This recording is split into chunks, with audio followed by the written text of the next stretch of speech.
Well, good afternoon. Let me welcome you once again to another session of IBS's Singapore Perspectives, organized by the Institute of Policy Studies. The focus of this year's SP is City. So just some quick housekeeping matters first. First, let me just remind you the event is open for media coverage. We'll be hearing from our speakers for about 30 minutes, and then we'll have a good time engaging them with a variety of questions that you may have. And we welcome you to put in your questions in the conference platform. There is a question submission section on this forum page. So if you're familiar with that, you probably have used it already earlier. You can put in your questions at any time during the session. Now, we invite as many questions and all of your questions. We may not be able to have all of them answered. We will definitely endeavor to have quite a few of them answered. But we also want to remind you that we want your contributions to be respectful, placed in a safe manner, and of course, focus on the main issues at hand. IPS reserves the right to ensure this happens, and we want to maintain a safe and respectful space in all the chats or QA functions. Just want to remind us about that's an important aspect of having a good conversation together. Our session today focuses on the city as a cosmopolitan space. I'm sure some ideas get evoked when you hear the term cosmopolitan city.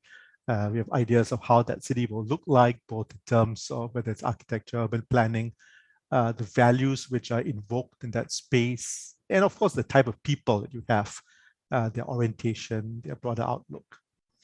It's been quite clear for more than 2 decades or so, as Singapore has tried to leverage its position as an important node in the economy, global economy. You see attempt to be a strategic hub for many large businesses, for industries.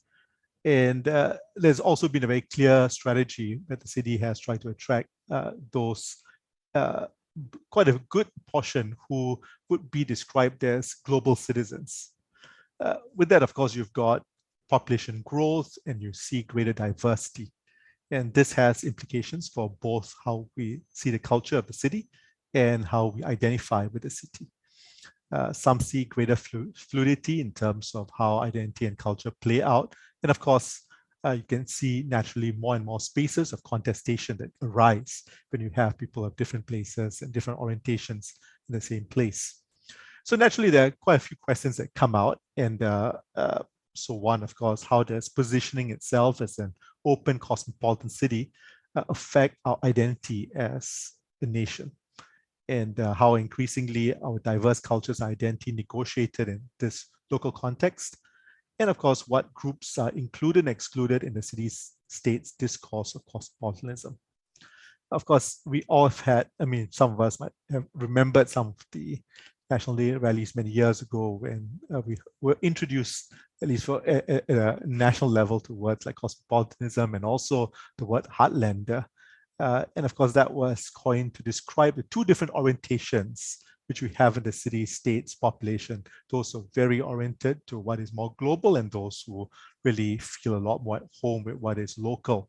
And of course, it's interesting to look at whether such, the dichotomy between the 2 groups really is stark.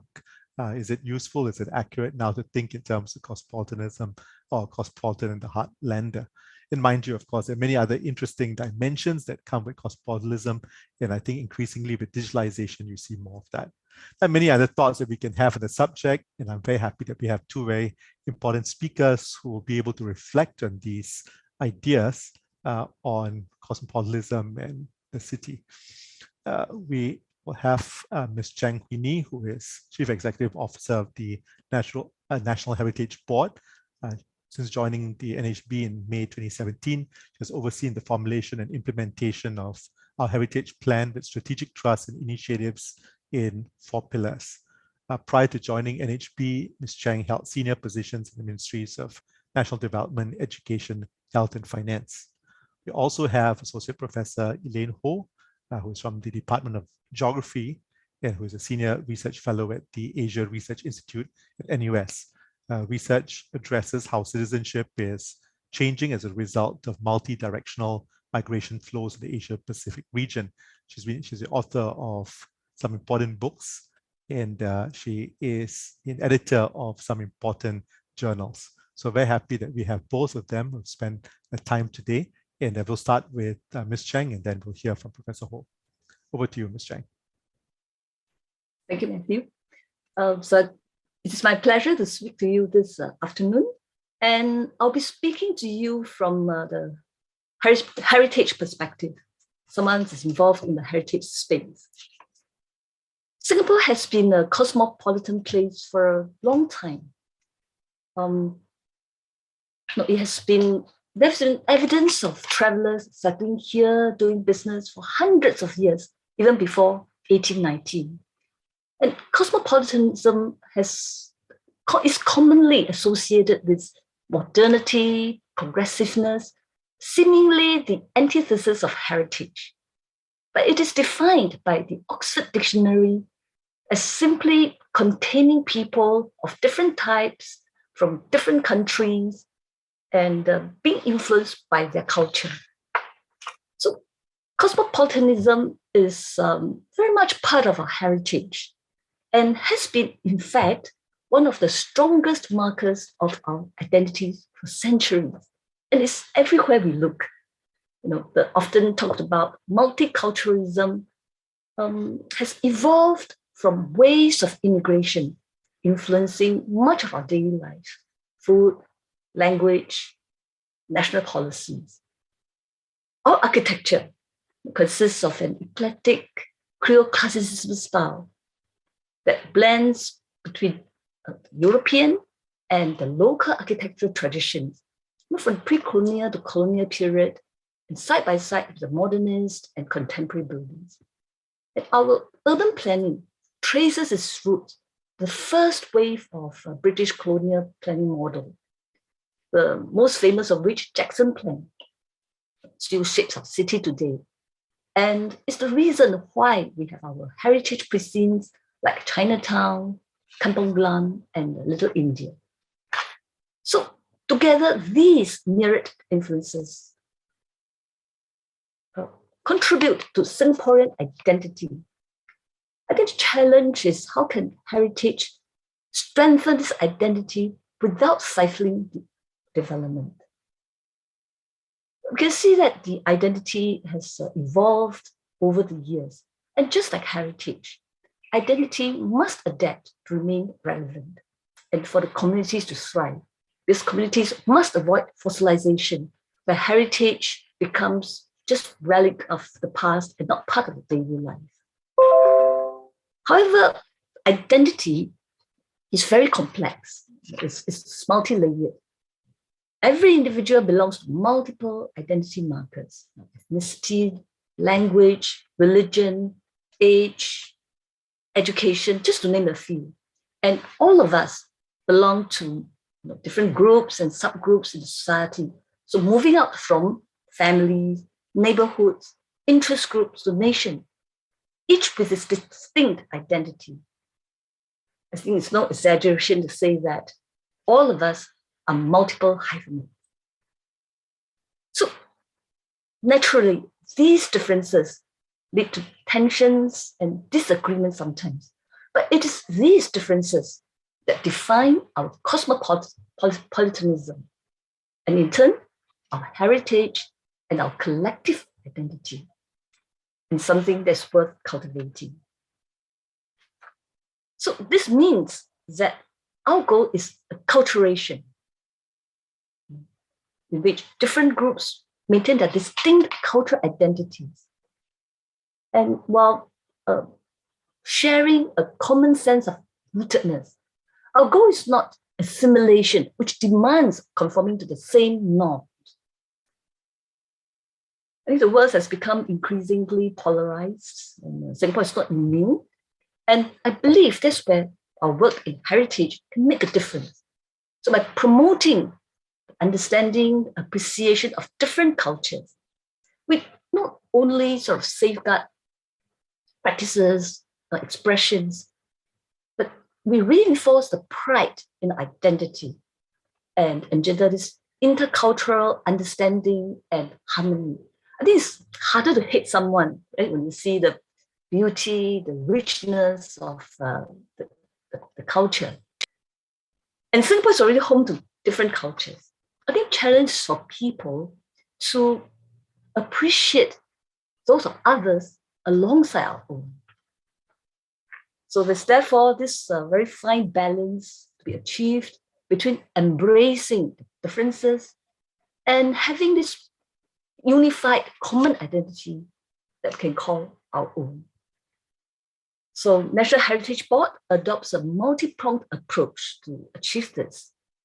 Our heritage institutions, Malay Heritage Center, Indian Heritage Center, and Sun Yat-sen Nanyang Memorial Hall, the hubs of the respective communities, while also allowing others to learn about their culture through special exhibition, programs, and festivals. The Paranaqua Museum showcases a very unique Southeast Asian example of cultural hybridity. This is a community that emerged out of historical intermarriages. And it's a blending of these cultural and ethnic influences. A very closely related phenomenon is Eurasian, and the heritage is featured in the Eurasian Heritage Gallery. This is a member of a museum roundtable, and museum roundtables, as well as heritage grants, are means by which National Heritage Board provides supports for this kind of grassroots initiatives to promote different culture. Of course, celebrating the differences is just half of the equation. The other half of the equation is developed unity, which does not overwhelm individuality. I think the majority of Singaporeans from migrant stock, as immigrants, originally seeking a livelihood here as journals of different cultures existing side by side. So we are not naturally Singaporeans. Instead, our identity is an amalgamation of various influences from geography and time. I think our recent archaeological finds have uncovered settlements that dates back 700 years. It shows that our history is not as shallow as originally assumed. But at the same time, our relative position as a small, young city-state is not without its advantages. Our significant shared memory is relatively fresh. We have cleaner state to begin with, and living in close proximity also means that there are more chances of fostering a better understanding of each other's culture, if managed carefully. So this is where multi-agency placemaking efforts comes into place, especially in the creation of common spaces like parks, hawker centers, where people of different backgrounds can mingle on a daily basis. I think this also extends to efforts like integrating the new citizens and PR into our local culture. And there are other examples like bilingualism. So the key is really to exploit all opportunities to unite rather than to divide. At NHB, National Museum of Singapore focuses on shared national experiences, values, history, identity, through exhibitions and programs. And our Asian Civilization Museum has a more pan-Asia scope and explores historical reconnections between civilizations and cultures. We also have programs like Battle for Singapore that commemorates the fall of Singapore, and also National Day celebration. So this emphasizes shared national experiences. So together, this move beyond the celebration of differences to forging and affirming an overarching and unifying national identity. Of course, in our various efforts, it's just quite critical to bear in mind that heritage and culture must continually evolve to remain relevant. And one tangible example is our national monuments, like the former City Hall building. The use has been adapted from being the home of the colonial municipal council, this current reincarnation as a National Gallery of Singapore. And there are many such examples. And this is also true of intangible cultural heritage. Intangible cultural heritage refers to living expressions that pass down from generation to generation. It's potentially more fragile, more malleable than the tangible counterparts. Hawker culture, for example, is very different from what it was in the 1960s. From itinerant and hygienic street vendors, this becomes a source of national pride.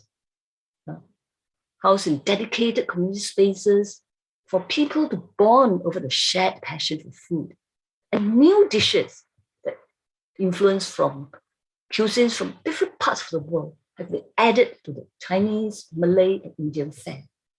And it reflects our sort of evolving multiculturalism. So it's important that our efforts facilitate this evolution and at the same time fortify the core of a culture so that there's focal points to refer to as changes occur. So NHB's Stewards of Intangible Cultural Heritage Awards recognizes the traditionalist practitioners who are dedicated to the transmission of the practices and include a grant for them to conduct the outreach activities. While Craft X designs initiatives they've put in place pairs traditional craftsmen with modern designers so that we promote traditional craftsmen and explore opportunities for new market for them. So both these initiatives seek to safeguard traditions, practices as core components of our cultural identities, while also encouraging transmission and adaptation to contemporary needs. Well, finally, I cannot overemphasize the importance of empowering our community to celebrate our heritage and to determine the collective identity that it should be. Involving the community really brings people together and provides a sense of ownership. And it's core to much of the work at NHB. It's at the heart of the development of our SG Heritage Plan. At the institutional level, about 1/3 of our artifacts from the recently reopened museum, Changi Chapel Museum, are community donated. And our Indian Heritage Center has launched a series of community co-created exhibitions, the latest being Sick in Singapore, A Story Untold. So we collaborate very, very closely with our community on programs and festivals in our heritage precincts. We also have this street corner heritage gallery scheme. There's mini museums in heritage businesses, and more are being planned, even in Geylang Serai, Kreta Egg, and so on. So, in conclusion, we can see that cosmopolitanism is very much part of our heritage, and heritage is vital in defining identity in the years ahead. Heritage, however, is a double-edged sword. It can be used to justify exclusivity, insularity, and antagonism, as much as it's a way to celebrate diversity, promote understanding, and as a medium to show that through all these differences, it can be more than the sum of our parts. But to ensure that the role we play is a positive one, requires sensitivity, requires understanding, and requires an open mind. So for NHB, in our next iteration of our SG Heritage Plan, we'll continue to have conversation with Singaporeans, our partners, stakeholders. And this year, we'll be inviting Singaporeans to contribute the stories, the objects, on our independent history and our founding values of the Founders Memorial. So, we value our inputs, and because heritage, after all, belongs to all of us. So ultimately, if stewarded well, heritage and culture contributes to our cosmopolitan branding and appeal, and make Singapore a distinctive, livable city where differences, diversity is celebrated and come together under a very strong, unique Singaporean identity. Thank you. Thank you very much, Ms. Chang. That was very helpful, laying out how heritage has really helped to forge and affirm the kind of national identity in Singapore, and of course, what NHP is doing in terms of promoting and preserving that. So we'll hear from Professor Ho now. Okay. Thank you, Matthew, for moderating, and Ms. Chang for setting up the context. I'm glad that you highlighted how Singapore has been historically diverse and that heritage continues to evolve. I think this is very relevant for what I would like to share today, and I'm going to enter this discussion focusing on migration trends and how that has contributed to changing diversity in Singapore. So I think first of all, we should establish, what do we understand by a cosmopolitan city? Cosmopolitanism is often associated with urban branding and placemaking. So what comes to mind are places like Marina Bay Sands or Resorts World Sentosa. But what I want to highlight here that apart from urban branding and placemaking, migration policy is also integral to Singapore's cosmopolitanism today. Namely, the policy focus has been to attract international talent, but also not forgetting the low-skilled migrants who are needed to build and support Singapore's cosmopolitan infrastructure. Culturally, cosmopolitanism means to be open to diversity and accepting of difference. But therein lies the tension of being both a global city and a nation state. Or put differently, a tension between respecting cultural difference and maintaining social cohesion through integration. I think the term that Ms. Chang used was acculturation. And I should also clarify that integration is different from assimilation in the sense that integration encourages different cultural groups to maintain their identities while still identifying with a national identity. Nonetheless, integration continues to be a very contested concept and practice. Before I speak more on integration and social cohesion, I want to make clear what are the sources of diversity in Singapore today. So of course, we have immigration. Immigration has resulted in diversity in nationalities, ethnicities, cultures, and occupational profiles in cosmopolitan Singapore. But we also mustn't forget that emigration, the outflow of Singaporeans, contributes to Singapore's cosmopolitan character.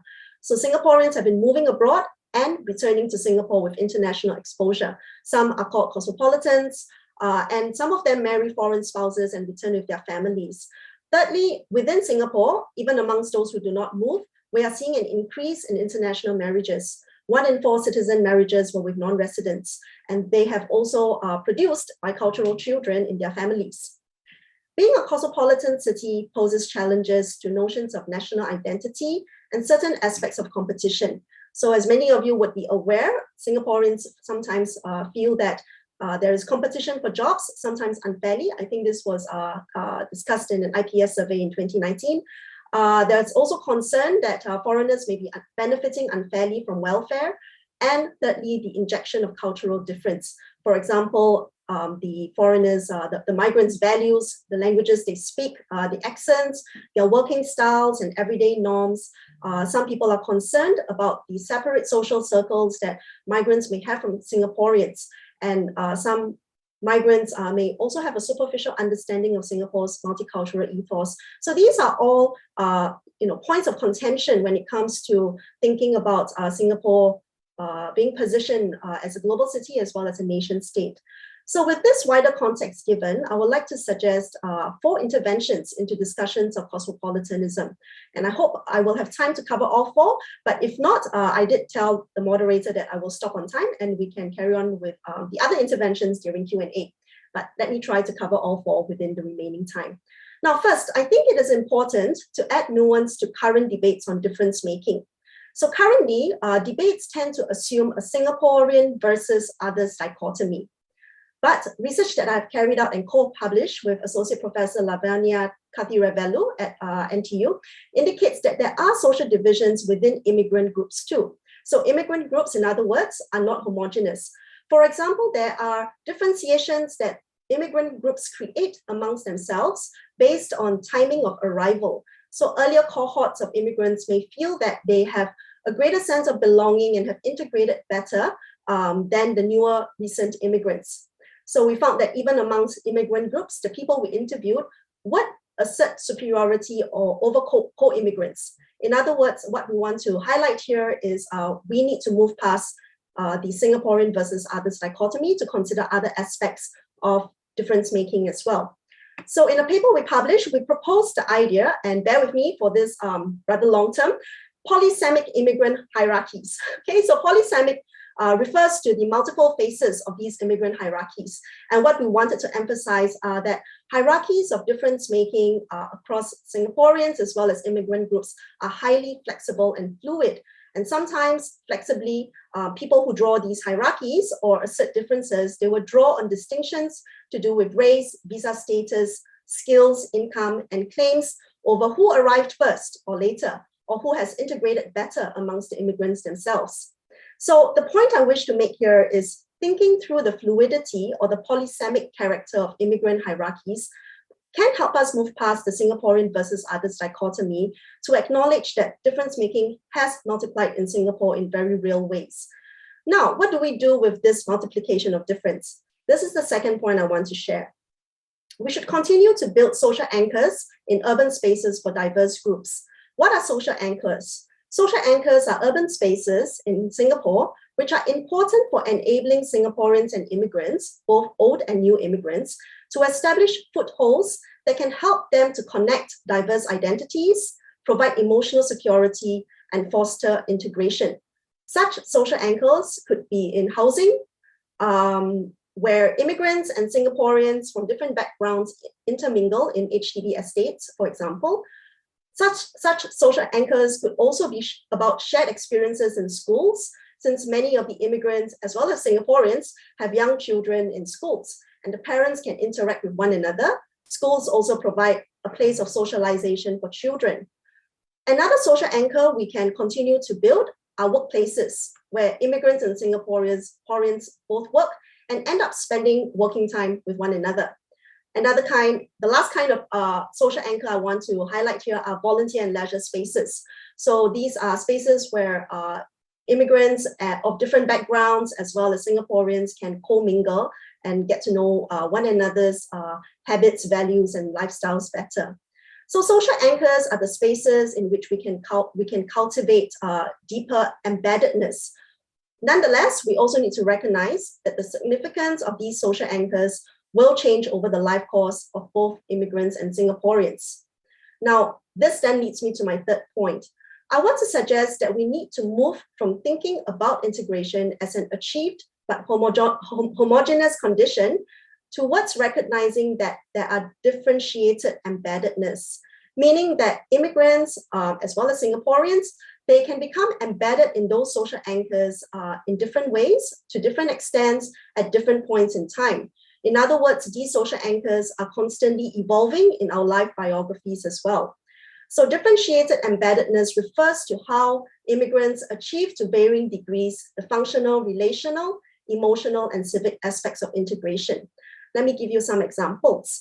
So for example, younger immigrant working adults, they may be more embedded in the workplace, such as by forming relational and emotional bonds with their colleagues, than say in the neighborhood where they live with their neighbors. So in these cases, it doesn't mean that these immigrants are not embedded, they are not integrating, but they have different degrees of embeddedness and integration in the various spaces that they use in their lives.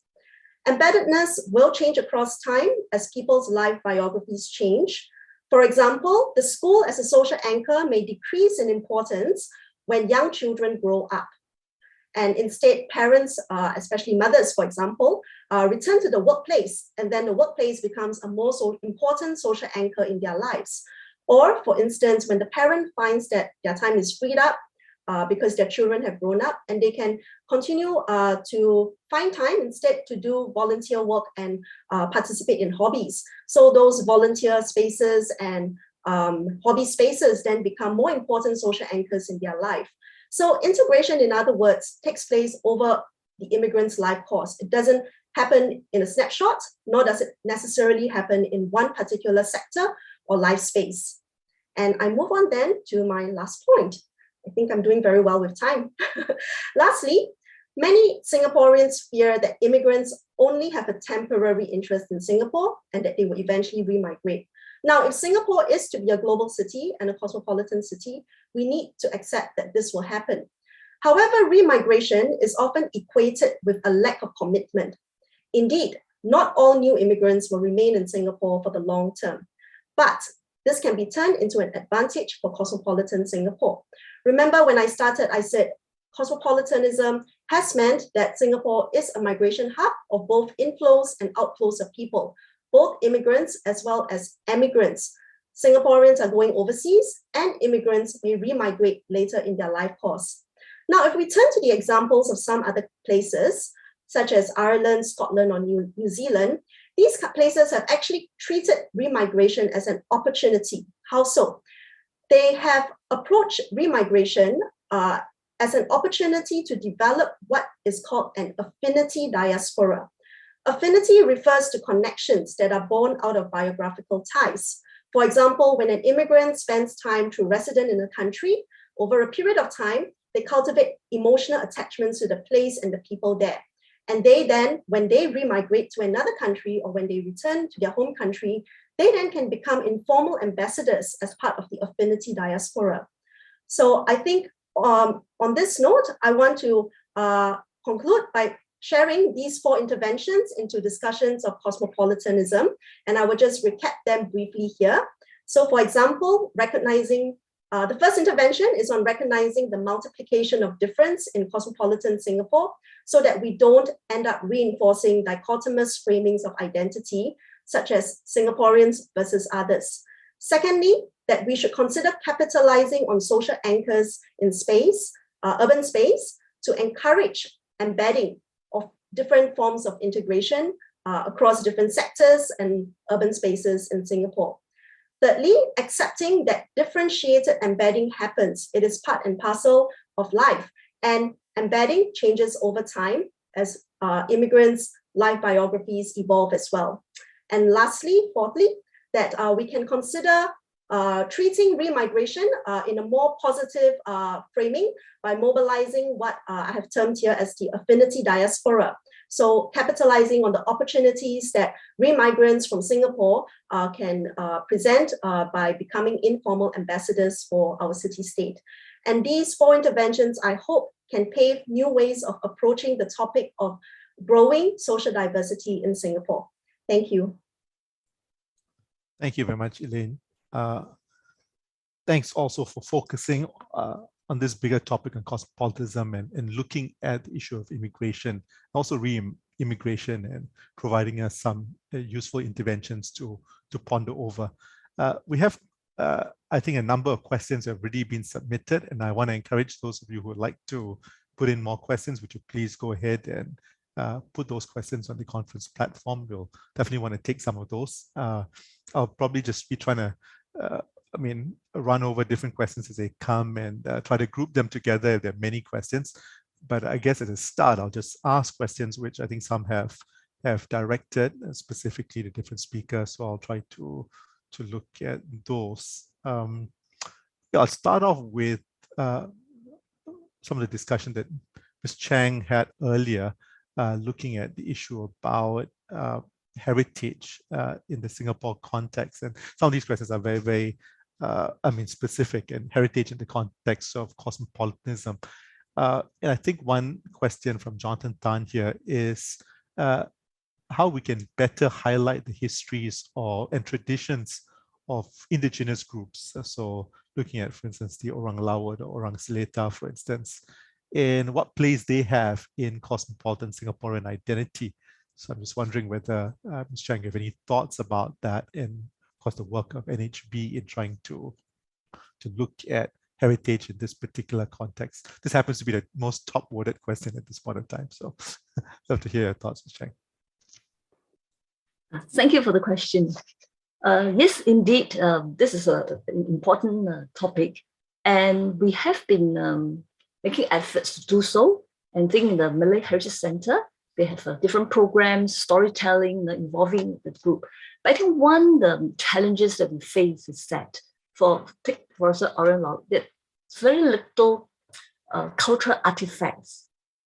I recall that when National Museum of Singapore had this exhibitions on the Old New World, and they have quite a lot of challenges sourcing for the artifacts to display, to present. And unlike during the colonial period, really quite a lot of resources available for presentation. So that probably account for the imbalance between the presentation of materials between the different communities. But we certainly recognize that it's important. And we have provided the different heritage grants and encouraged different groups to conduct research, to document the history of the different community, indigenous group included. So we'll definitely try to encourage more to come forward and to tell the story as best as we can. And if, we also welcome contribution if you have any, because in the museum world, one of the key challenges is always objects. How do you have the objects to tell the story? Actually, even in now the development of the Founders Memorial, as I mentioned earlier, we are trying to invite Singaporeans to contribute stories as well as objects. And again, I think the Singaporean culture is quite different. We, maybe because of our very limited urban space, we tend to discard. We do not have the tradition of preserving and keeping our heirloom and our treasures and objects at home. So that's something that we will have to address, and we'll really try to actively encourage Singaporeans to contribute. Not just the stories, but also the objects, so that through these objects we can tell a better journey, better stories of the journey that we've gone through. Thank you. If I just can follow up with that point, Ms. Chang, I think there have been quite a few questions about heritage, and so I thought of just grouping some of those questions and just having your thoughts, and then we'll start dealing with the other questions of migration. And I think some of them have got to do with the fact that you just alluded to that. To start off with, we don't have enough of whether it's heirlooms or artifacts from previous years. And so I think people are looking at the fact that there's concern about losing track of our rich culture. And I think somebody's when Si Tang is asking, how do we, especially do this in the space of educational institutions to promote this kind of cultural histories? Is it enough being done? Somebody's also asking about the Chinatown Heritage Center, which I think has remained closed. Not very familiar about whether this is the case, but and whether NHB is doing something about ensuring that the heritage and the culture of Chinatown, for instance, is preserved. Some quick questions about cultural heritage before we move on to other things. Yeah, go ahead. I certainly fully agree that we have to start from young, and schools is most important, one of the most important stakeholders. And in fact, we were very pleased that we're actually about to launch the museum-based learning. As we'll have every cohort of students, primary 6, to visit the museum, National Museum of Singapore, to visit Asian Civilization Museum, and Sec 1 students to visit the National Museum of Singapore. Unfortunately, it was disrupted by the pandemics, and now we are trying to pivot it to a digital, maybe a digital, the hybrid forms, because it's very, very critical. And I mentioned about the shared national experiences. And I think it's very valuable for the entire cohort of the students to go through the same experience. Because from my observations, there are some families who will always bring the children to the museums every school holiday. and they are frequent visitors, and very, very grateful, very appreciative of these families. But at the same time, there are also others who have never had the opportunity to step into the museum at all. So I think this museum-based learning, this cohort-based learning, to me is a very, very critical initiative. And I really look forward to this programs being resumed as soon as possible. And I think if we can inculcate this kind of museum-going culture right from an early age, and I think probably also aware that we are repositioning the Philadelphia Museum as a dedicated children museum and reopening at the end of this year. And again, we want to position it as a starter museum, so that the children will cultivate this museum-going culture right from the preschool experiences. So, hopefully, through the different, and just I also mentioned about the museum roundtable. So it's beyond the museum that is under the purview of National Heritage Board. We're also trying to form a network, and through the museum roundtable, we'll try to provide this network to also promote the smaller, more lesser known museums, so that we increase the diversity of the whole landscape and provide the capability development and sharing of best practices and resources across the entire sector. So I think it again requires the whole of almost society effort, families, parents, teachers, communities to engender this sort of culture. Thank you. Thank you, Raj. Ms. Chang, I mean, the Chinatown question, the Chinatown Museum. Yes, we are aware. I think they are very much impacted by the pandemics, and we are in discussion with STB, and to see how best we can leverage that. But talking about Chinatown, there are a lot of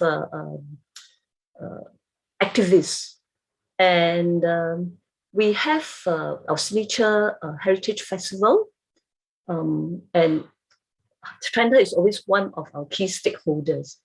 And I know we have some of them in the Heritage Society that is very, very actively involved.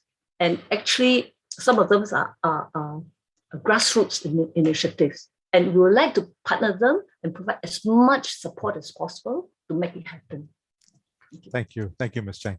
I think there's quite a few questions that now look at issues to do with culture and cultural differences. I think this comes from the discussion of heritage, obviously, and also when we think about cosmopolitanism in terms of migrants who come into Singapore. I think one question that come in is really this idea about the contradiction of promoting these identities. And Ms. Chang, you just discussed some of the work that Singapore is doing, NHB is doing, and whether it's in Chinatown and different parts of Singapore, to try to make sure that we are attuned to some of our heritage. So of course, there are questions about whether, more theoretical level, whether this promoting of this cultural difference really kind of reinforces a pride in particular kinds of identity.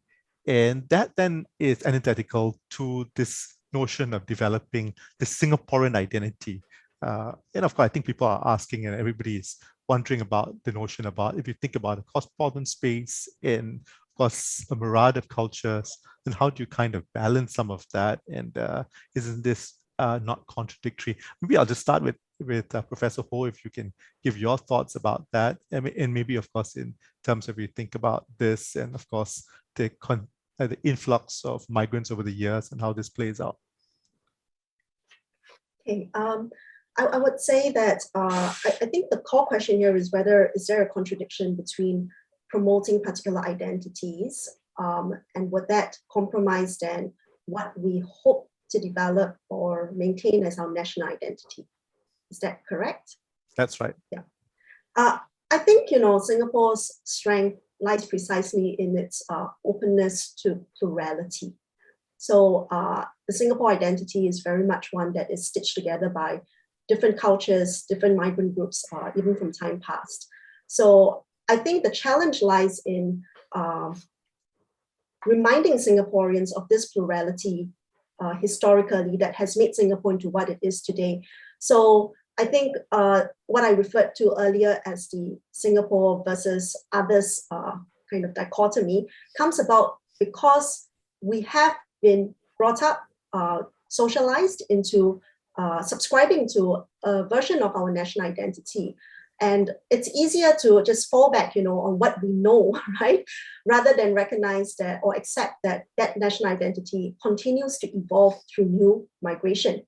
And some of these immigrant groups have today decided to become Singapore permanent residents or Singapore citizens. So while they may still maintain aspects of their home identities through the research which I have done with mainland Chinese immigrants, and then Associate Prof. Kati Ragalu with South Asian immigrants, we found that the earlier cohorts of immigrants from these two places, they actually had rather strong ideas and ideals, okay, of what being Singaporean means. And I think that surprised us because at least for me, prior to carrying out the research, I also had that framing of Singaporeans versus migrants. And then I realized through carrying out the research that actually the older cohorts of immigrants have a very strong sense of, we are already Singaporean, but whether or not Singaporeans recognize them as such, is another matter for discussion. As I mentioned during my presentation, we did also find that these older cohorts of immigrants, they have stereotypes about the newer immigrants. So they themselves are asserting, a form of difference making and hierarchies of these difference making as well. So I think herein lies the challenge, right? How do we accommodate these multiple waves of identities that are in the process of creating, right, a newer version of the Singaporean identity? So I wouldn't necessarily think of it as a contradiction. It is certainly challenging, but this is precisely what Singapore is. It's a nation in change. Thanks, Elaine. If I can just continue with a little bit more of that set of questions to do with how we look at ourselves as multicultural and how do we kind of incorporate, or deal with the fact that the various heritages, cultures, traditions which are here. I think there are quite a few questions which deal with that set of issues, and especially thinking about being a cosmopolitan society. One big question, which is now the top voted question now, is really this idea about the CMIO still relevant in a cosmopolitan society. So that's one. And then, of course, closely related to it is also this notion about, I think, let me just see who asked that question. I think Kalpana Vignesha asked, in not just CMIO, I think she's referring to the fact that we have entrenched a somewhat contrived triculturalism. I guess what she means by triculturalism might be CMI without an O. Remember, be ready to embrace proper multiculturalism to echo the multiple ways of difference making. So I think there's some questions about our broader notions about multiculturalism here, especially as it plays out in a more cosmopolitan city. If I can just have your thoughts first, Elaine, and then we'll turn to Ms. Chang's thoughts about it. Yeah, this debate on CMIO is one that just doesn't go away, does it? I remember when I was on IPS Perspectives many years ago now, was something that I had brought up. And my point at that time was even within these categories of Chinese and Malay, it's no longer as straightforward as it used to be, because we have new citizens who are of Chinese ethnicity, but they were previously, from mainland China, and so they still have these transnational identities. And then similarly for the Indian category as well. And there are various levels of differentiation that are happening within these categories. And at the same time, the others category is probably growing as well. So I would say that CMIO is a policy framework, right? And our government leaders have made clear that this policy framework is necessary for managing difference in Singapore. Of course, the lived realities of these kinds of categorizations challenge, the very categorizations that we have become so familiar with. So I would say that CMIO remains relevant as a policy framework, but it's one that, at an appropriate juncture, we may want to revisit from time to time to see whether it is still the most appropriate way to manage social difference in Singapore. I think in particular when it comes to concerns, say over what identity actually means in Singapore today. Yeah, so I think that the policy framework, and what's happening on the ground could meet better, in the future. Yeah, go ahead. My take on it, I think this issue will not go away. And I agree that CMIO is really a policy framework, without which I think we'll not be able to carry out, say, the ethnic integration policy in HDB. And I think the question I'll ask myself is whether we are better off with or without the CMIO at this point. And it has served us well. The question is, of course, just Elaine also mentioned now, a quarter of our citizens are starting family with citizens of different nation. So with this, and also inter-ethnic, so I think it's 1/3 inter-racial marriages. If we say contrast our situation with France, which adopt a racially blind policy, right? They're not even politically correct to ask about the ethnic group. It has resulted in a very racially segregated communities. And for me, it's quite clear that it's not desirable. And that will be the consequences, that will be the outcomes. So the question is really, it serves us well, we're able to have a very well-balanced, racially mixed HDB estate. So is it better for us to continue with it or discard it altogether at this point in time? Of course, it's getting more complex. We'll have to update it. The question is, do we increase, the subcategories from 4 to 5 to 6 to 10? Would that improve the situation? And of course, it's not a perfect policy framework. There are a lot of shortcomings. I think we heard about the difficulties, the challenges faced, especially by the minority groups, in the resale of their HDB estates, HDB houses. So I think it's challenging. We have to see how best address the shortcoming, but whether we throw the baby out of the bathwater, that's a different issue. So for me, it's a necessary policy framework at this point in time. It's better to have it or without it, but not perfect. You have to continuously refine, upgrade. But I think the challenge is how to do so.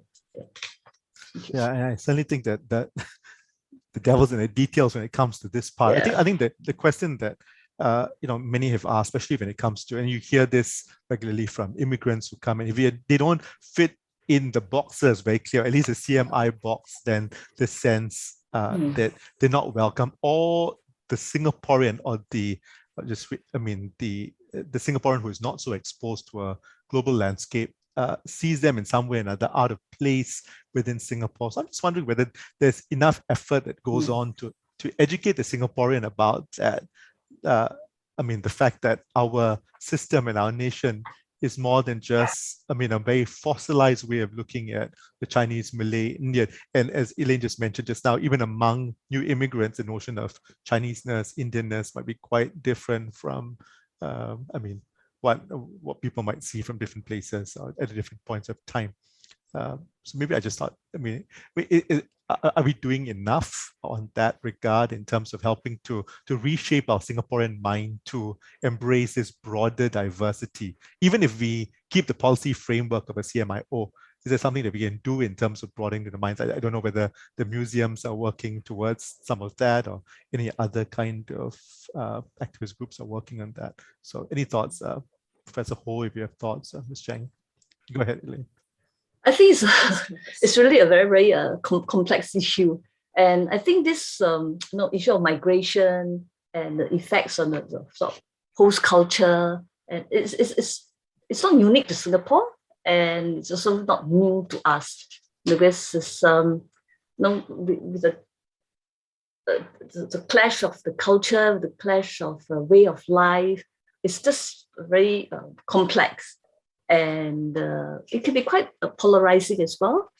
And I think that we have different efforts. We have the National Integration Council, we have the MCCY's Resilience and Engagement Division with PA. They're running lots of programs, right, to help to integrate into our local culture, and also for the different racial groups to come together.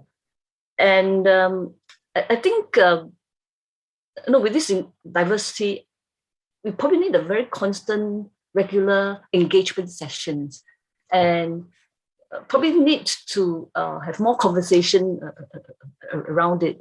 And I agree with you that there could be more efforts, but I also agree with you that devil is really in the details, because first of all, we need to promote a better appreciation and understanding, but thereafter you have to move beyond that to talk about are there specific policies, plans, actions that we can put in place.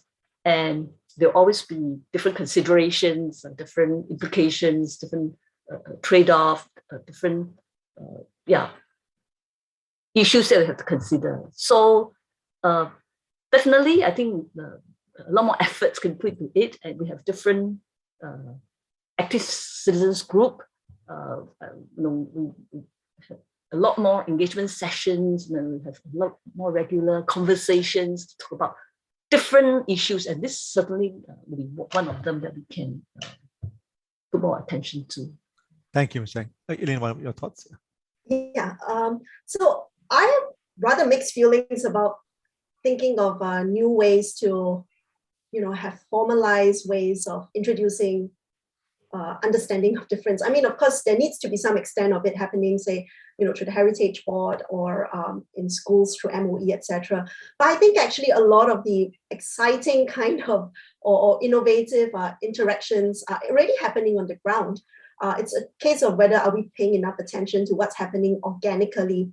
So I'll give you a couple of examples. I've come to know of some companies that are parts of mentoring programs for low-income youths, right? And these are professionals who have done well in their careers, and they mentor low-income youths come from challenging circumstances. And I was pleasantly surprised actually in one of these mentoring sessions to find that one of the mentors himself is an immigrant. And I think, it shows that immigrants want to give back to society. This was, in this case, it was organized by the workplace, okay? But I found it refreshing that, it was an immigrant mentor who had lived for some time in Singapore and can understand local norms and was interested, to contribute to the welfare of children, youths from challenging circumstances. So I think this is an example of how this kind of productive, interactions can take place. Another example that I've observed through my research, so I did a research project on older immigrants and older Singaporean seniors, okay, in a particular neighborhood in Singapore. And one of the events, okay, that we observed through our research was of seniors, older women, learning how to do catwalk. And we were pleasantly surprised, by such an event, right? So the intermingling that happens, right, is this catwalk course that we came to observe. The instructor is actually an older woman from China. So she's in Singapore. She had been taking care of her grandchildren, and then her grandchildren had grown up, and she used to be a model. So she thought, why don't I teach people to do modeling? And what was nice, right, was there were Singaporean women, seniors, who were attending that catwalk course as well. So they were learning to model. They were gaining confidence, about presenting themselves on stage, dressing up in beautiful costumes, and even in terms of the costumes that they were showcasing during their modeling events, right, were a mix of, say, Singaporean. It had Singaporean flavor as well as influences from mainland China. So the seniors from mainland China, when they go back to China, they would actually bring back some of these elaborate, period costumes that the older women wear during modeling. And then some of the women also wore the SIA, air stewardess uniform. So it was a very nice mix of intercultural influences that you see happening on the ground. This was not socially engineered at all. It was just seniors taking an interest, in doing something together, and then sharing experiences and resources with one another. Then the last example I can think of is one that's close to all of our hearts. It's food. So through food, right, we get to experience diversity. And I think, Singaporeans are more accepting of the diversity that comes with food. You just have to look at the popularity of mala. It's in every hawker center in Singapore. Okay, and I think, food is a great way of introducing cultural diversity and gradually growing acceptance towards immigrant cultures and flavors. So I don't know if this is already available, but I look forward to one day seeing a dish like mala chili crab pasta. I think that would truly, represent Singapore's multiculturalism. All right. Nice.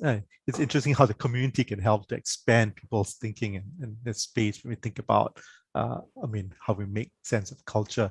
A few more questions about culture, and I'll deal with that. And then there are other broader questions about cosmopolitanism that I want to take up from the set of questions.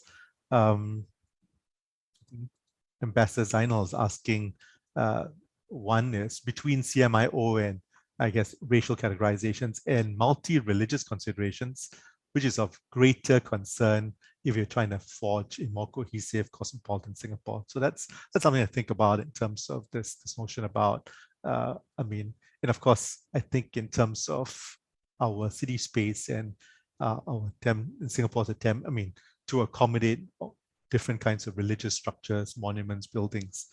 We've had quite a bit of that. Any of these might be contentious, race or religion, which might be a greater concern when we think about building more cohesive cosmopolitanism in Singapore. I didn't know whether Ms. Chang get any thoughts, or Professor Ho. I think they're all very important. As we know, we are multicultural, we are multi-religious, we are multi-racial, and all these are very primordial instincts, and it has been handled very, very sensitively. And in the Asian Civilization Museum, we have artifacts that relates to all the religions, Christianity, Buddhism, Hinduism, and increasingly we're also trying to bring in objects that related to Sikhs, Jews, make it as not comprehensive as possible. And we know of the Inter-Religious Council also trying to sort of update themselves. So, and in a way, race and religion is also quite, in a way, closely related. And I would say that, these are very important issues that we have to address, we have to pay attention to all the time. And museum will be happy to really play a role, but I think it's also, again, whole of government, whole of society, it's across your workplaces, schools, and in the community, and everyone has to play a part. And I would hesitate to say that one is place more priority over the other. So looking at both, yeah. Any thoughts, Professor Ho? Yeah, I would certainly agree that we can't prioritize one over the other because they come together. When you have people from different cultural backgrounds, it's also likely that they have a variety of religious beliefs. And being a cosmopolitan city-state means accommodating these differences, right? And I think, this is where also public education in terms of respecting the variety of beliefs and values that comes with racial difference and religious difference becomes very important. And I know schools are already doing so much, but unfortunately or fortunately, schools are the best way, right, for us to reach a wide demographic of youths, right, who then eventually become hopefully a cohort that respects these various iterations of social difference. Continuing the thread of issues to do with race and religion, and before we move on, there's the question here that also piques my interest. It's this question about growing movements in the West, and I think this particularly has got to do with our heritage and removing racist monuments. I think recently we've all heard some of the examples in the US, for instance, where I think they're melting down various kinds of structures because of their racist connotations and history that was, some years back on slavery. Do we have any thoughts about it? I do know that some Singaporeans have raised issues about various monuments and how it, signifies, a past which might have been racist. Any thoughts about that? Any implications in Singapore? What is happening elsewhere? as we live in this cosmopolitan space. Ms. Chang, any thoughts first? I think in Singapore, as we know, we take the approach that we respect the history. I mean, just like the name of the road, I think many of them are still very harked back to the colonial period, the kings, the queens, Elizabeth. And I think in many other cities that I know of, they also try to remove that part of the history. And I think it's very important that that's why we need to have an anchor. We need to develop kind of confidence in our own identity. And with that, we'll be prepared to embrace the diversity, embrace our history. And if you recall that in our bicentennial celebration, we sort of recognizes both the plus and the minuses of the colonial influence. It has done us a lot of good, the rule of law, the use of English, and even in terms of a lot of the institutions. But at the same time, we also know that there are a lot of negative aspects, and we just have to confront it and have the confidence to look at it and continue to refine, to move on, to move beyond that. So I don't think it's for us to just sort of erase the history. I think important thing is to have a very strong anchor, so that we have this confidence to embrace all the differences, including our history. Elaine, did you have any thoughts on this? Except, I think the only thing I would like to add, I agree with what Ms. Chang has shared, and the only thing I want to add is, I think history is extremely subjective, right? So how one person interprets it is different from another. And it's really dangerous when we try to whitewash what may be perceived as negative angles of a particular history, because that then means future generations no longer recognize what has happened. So rather than, say, removing a monument entirely, what perhaps I think would be a more productive way forward is to actually make clear what are the different perspectives towards this particular say monument or historical episode, so that we can encourage people to think critically and to weigh up for themselves the different perspectives on a particular social issue or historical matter. Thank you. Right, so let me move on to some more broader questions about the city as cosmopolitan space. Tanansa is asking about cosmopolitanism, is remarking that it's not just about embracing diversity. We spent quite a while talking about that, but it's also about not being provincial in our outlook. I guess also nativist.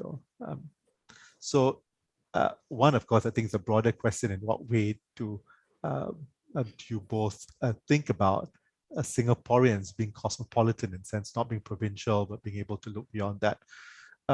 Then I think there's also this question about whether Singapore really can become cosmopolitan, a kind of city that is not so based on how rankings are used, because the rankings kind of conjure this idea about who's more cosmopolitan, because many of them are very Western centric, as this question says. So how can Singapore project and retain its own identity as a cosmopolitan but Asian city in its own right? So this notion about defining a very uniquely Singaporean type of cosmopolitanism versus, what would be seen as cosmopolitan maybe in some other part of the world. Any thoughts about these two, and you can kind of answer any part of it which might pique your interest. Yes, Ms. Chang, go ahead. Okay. Yeah, it's can be manifested in many different forms, different ways. I think Elaine mentioned about food. It's also in our arts and culture. It's in our architecture. It's in our urban spaces. So I think it can take many different forms. And I think we've done very well in food.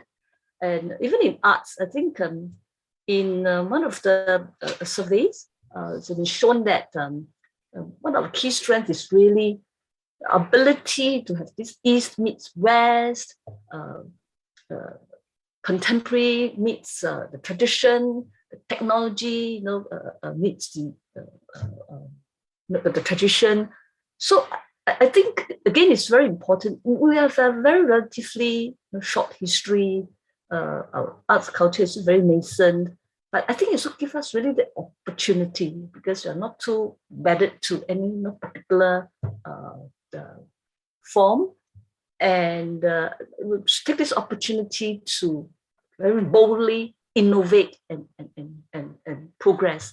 I mentioned about a few schemes that we put in place, and one of which is this Crafts X design. We really try to combine to try to pair a traditional practitioner with modern designers, because it's very important to be forward-looking. And recently, we also put in place an organization transformation grant for heritage businesses to innovate. I think it's quite interesting. Now we have a recipient, 88-year-old Swiss Jamal Kasura Arithmetic, to put the perfume business online.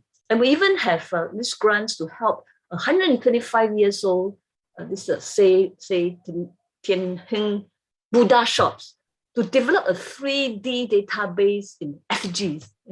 So I think this is really the important thing. Is even for the tradition, even for the heritage, that they really have to innovate, move forward, and in order to survive, to thrive, to sustain itself. And Singapore is very well placed to do so. We are really at the crossroads of the trade, the ideas, the talent, and I think we should really leverage that to progress and to make a mark. And I'm very optimistic and very hopeful that we'll be able to make a big impact in this area. Elaine, your thoughts there? One, did you think Singaporeans, I mean, the structure is meant to encourage cosmopolitanism, but do Singaporeans cosmopolitan? And are we defining this uniquely? Okay. I agree, that part of being cosmopolitan is not being provincial or nativist in our mindsets. And there are concerns over nativism, especially, when we look at some of the social media posts that express kind of xenophobia or social discrimination. But I think that's only one part of the picture. Okay, and these are, I think, to me, the voices that tend to get magnified. And so doing research on the ground, sort of research on migrants, and more recently on Singaporean seniors and older migrants, I have actually really become pleasantly surprised by the nature of interactions that are happening on the ground, as I said, in very organic and spontaneous ways. So I think, what's really important for our policymakers to pay attention to become aware of, is actually the organic, spontaneous ways in which people get together and manage difference. Of course, managing difference doesn't mean that, stereotypes go out of the window. That doesn't happen. But through repeated, sustained interactions across these different cultural and nationality types, it can foster deeper understanding. And what's necessary is to identify what brings people together, what bridges them. So through the research we did, I've already mentioned the example of the catwalk, but the other thing which we also noticed were, for example, exercise activities that go on in public parks, right? Early in the morning, you'll find these seniors practicing, Singaporean and migrant seniors practicing Tai Chi together, Qigong together. After that, they go for a meal. Sure, they don't become the best of friends, but they at least have a conversation, understand one another's background. We also heard of a case where, this migrant senior says, oh, if I go back to China, for example, the people who does Tai Chi with me, they're welcome to visit me in China.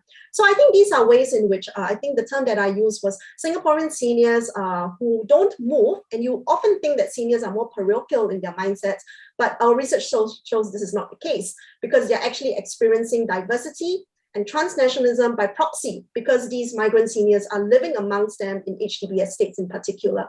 So I think the important thing here is, how do we identify the productive spaces where people have meaningful encounters so that they can deepen understanding of one another. So whether or not, Singapore has a unique cosmopolitanism. I think it is certainly the case. There's an Asian cosmopolitanism here because of where we're situated, because of the kinds of immigrants that come in from Southeast Asia, from South Asia, from East Asia, etc. But I think what's also really unique about cosmopolitanism is that it blends these Asian cultures while still being very comfortable with sort of Western ways of being, doing business, food, etc. So I think, Singapore has an Asian cosmopolitanism that isn't replicated, anywhere else in the world. But, maybe I'm providing a biased opinion here, given that I'm Singaporean and I've lived here for most of my life. Thanks, Elaine. Okay, so let's move on. I think we've got 10 minutes or so. I'll move to the topic of space. And Elaine, you already started to discuss it when we talked about the kinds of, groups that came together. So the questions Stuart is asking about more examples of spaces that could fulfill this function, where you've got social anchors, diverse groups are able to be there. So how could our leisure spaces be able to do that? How can we better enable these spaces to translate into mixing across different groups? So clearly you've given an example, I think, in terms of certain kind of exercises that people do and your seniors do, but can we enable these spaces to translate into mixing across different groups? And of course, another question is, of course, thinking about spaces, Shamil Zainuddin is asking about, of course, he's asking very specifically, is NHB planning, I guess, broadly speaking, are we planning to have a proper space to appreciate the heritage of foreigners? Foreigners in inverted commas, and we increasingly think about those who are migrant here. I think we're less wanting to define them as foreigners, but I think for some, they've come to live here, to work here, but we don't know a lot about them, especially those who are migrants. Sometimes they are relegated to dormitories very far from Singapore. So we don't know a lot about their heritage and their culture, their way of life. So are we having spaces? Do we need more spaces so that we can allow some of, to be able to better know them, understand them, live with them, so this doesn't cause as much friction? Any thoughts here? Either one of you want to start? Yeah, go ahead, Ms. Chang. Yeah. I think it's not necessary to have a dedicated space for that, because as we know, very limited space, and even the museums, galleries are very limited. But we definitely can have more programs and exhibitions. I just want to quote an example. The recent National Museum of Singapore has this exhibition on picturing pandemics. They chronicle the experiences of the COVID-19 experience in Singapore. And it's featured migrants living in the dormitories. So this is just an example. And I certainly agree that we can do more to socialize, broader segment of population to different migrant cultures. And so ACM, because it's a pan-Asia scope, and in the past, before the pandemic, we have a lot of cultural programs actually featuring the cultural performances of naming countries like Cambodia, Philippines. These are, again, a lot of our migrants coming from Southeast Asia and this part of the world. So definitely, I think we've done so, and there can be more opportunities to do it, and it can be more intentional, it can be more deliberate. And I think it's very important that we should also have more grounds up initiatives and activities. I think the role of the museum, the role of government agencies can be a more enabling and more facilitative one, and try to sort of really encourage the different groups, the social services groups, the NGOs, and the different grassroots activities to take place, and we can play a more facilitative role in enabling that to happen. Thank you, Ms. Chang. Elaine? Yeah. Any urban space actually can potentially be a place for social mixing. It's a matter of do we pay enough attention to the diversity that's represented in that place, Can we find the functions or programs that bridge people of different interest groups at different points in their life? So in my view, any urban space can be a place for social mixing. But there are some, places which present or are more visibly, productive than others, like the ones that I have mentioned. I think, maybe I will also approach answering this question slightly differently. I think that being a cosmopolitan city, we also have to be attentive, of course, to the underbelly, of the cosmopolitan city. And for a long time, it has been our migrant workers. I am pleased to see that there are more efforts now made to recognize the efforts and value the migrant workers in our midst. And actually during COVID-19, when the dorms, were in the limelight, it was quite heartening, right, to see the interest that Singaporeans were taking and the initiatives that were being done, to help these migrant workers. So I think maybe I'll give an example, right, of the Singapore Discovery vouchers. So many Singaporeans didn't use it and they donated it, right? Some of it were donated to the migrant workers who then have an opportunity, to go to these attractions maybe that Singaporeans may have taken for granted. Now, I think taking a step further, perhaps if it wasn't for COVID, what would I have liked to see to make this a more productive endeavor is not simply us giving the vouchers, so that they can go, but us going along with them. And in that process, sharing with them how we, interpret, for example, museums, right? We can share our own family histories, talk about our own cultural backgrounds. Then it becomes more of a productive cultural exchange.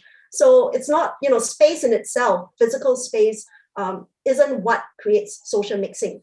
Programs to some extent, but I think more importantly, it's actually taking an interest in that immigrant so that they also come to understand us better. Yeah. And I apologize for using the terms us and they because it reinforces the very dichotomy which I was actually, highlighting earlier. It's so hard to run away from using some of those terminologies, right? Yes, yeah, right. just like using terms like foreigner, for instance. Exactly. Moving on, and we've talked a bit about going beyond physical space, and someone's asking about the social media space and how it's linked the city's state. And I think there's a bit of literature on this. We have been linked to the world like never before because of how social media has allowed us to access and help people to feel part of a community globally or regionally. How does this shape our own thinking about cosmopolitan space in Singapore?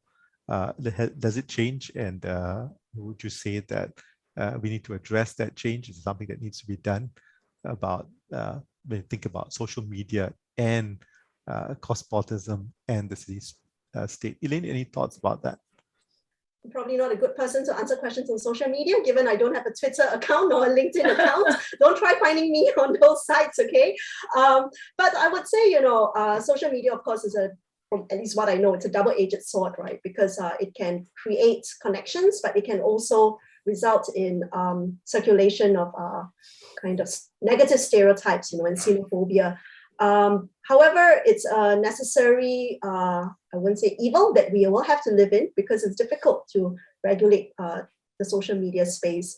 What I would hope that for every negative, stereotype or xenophobic sentiment that's shared, that there will be 10 times more, other people who provide, a balancing perspective to that. Yeah. Thanks. Ms. Chang, any thoughts about the social media space and technology? Yeah, nothing very much. That I fully agree that it's a double-edged sword, and then it's something that we cannot run away with. And then to reach out to the younger segment of society, you have no choice but to get into social media space. It's quite amazing when we do our survey, and the dichotomy across age group is just simply amazing. 50 and above, or 60 and above, it's purely traditional media. Mainly broadcast, print, and 45 to 50 to 60, it's look at Facebook.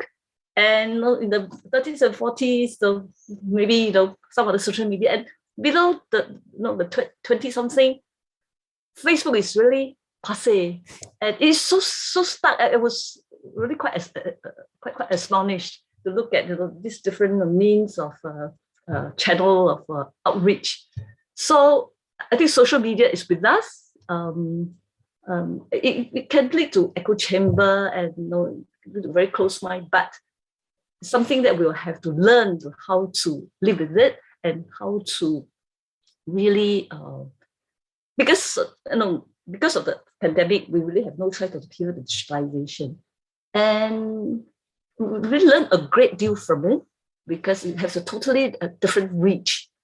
It's really multiplied, but the attention span, it's just so short. You cannot have anything that's more than 30 seconds. The video cannot be more than 2 minutes. So I think we just have to learn the language, but it's an important medium, and it's definitely a instrument, a tool that have to leverage the master to promote this kind of integration and cultural affinity. But it's a work in progress, and I think it's a lot of learning to be done here. That's something that we got to continue to wrestle with. It's a great enabler, and of course it has quite a bit of downside to it as well. But I mean, again, this whole quest that we have about looking at how we can make this cosmopolitan space. I close with this question about, we just have 2 more minutes. Mei Ping has asked a question in terms of the contributions of culture. It says, we're shaped by and also contributors to our culture.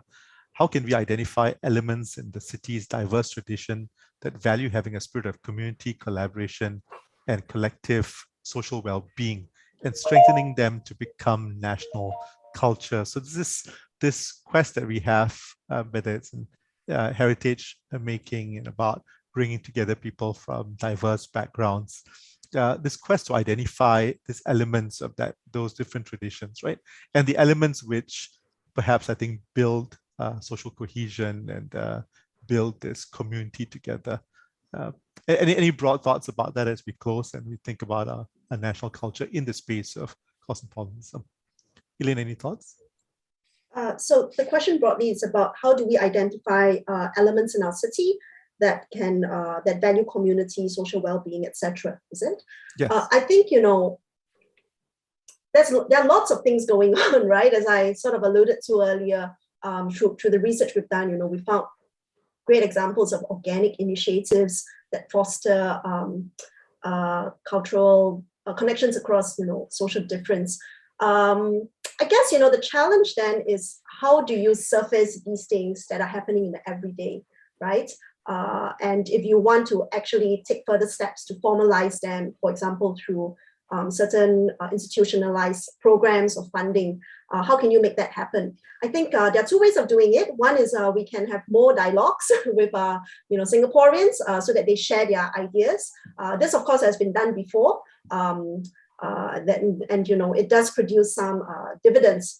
The other way, of course, is for our policymakers, right, in particular, to be close to the ground, to be connecting, with the people who are their constituents, in other words, right? So I guess, what I'm saying here is sometimes there's a perceived disconnect in terms of what policymakers are interested in, how do they identify, programs that they want to run and fund compared to actually what people are interested to do on the ground. So I think, that disconnect has to be bridged through the 2 ways that I've suggested. And I'm conscious about time, so I will hand it over to Ms. Chang. Yeah, I think this is an ongoing process, and there are some natural sort of receptacle, schools, some grassroots organizations, but I think it has to be quite intentional, deliberate. The whole of government, whole society, at the same time, it also has to be organic, so it's sort of mutually reinforcing. And at times, it has to be policy framework, policy plans, programs, and other times it's just to be more facilitative and enabling, facilitating the ground activism.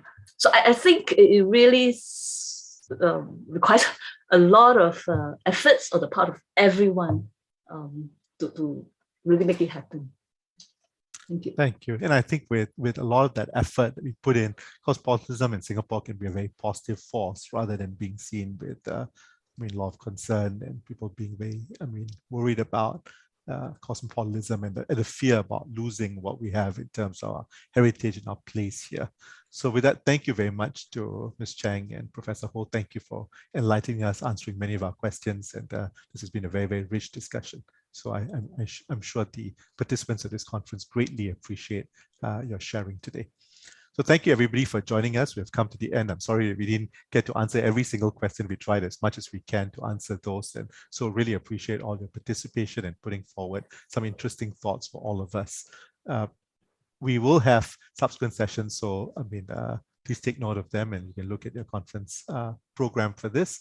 And the video of today's session will be available on the online platform for about 2 weeks if you'd like to watch it again. So thank you very much and a great afternoon to everybody. Thank you. Thank you.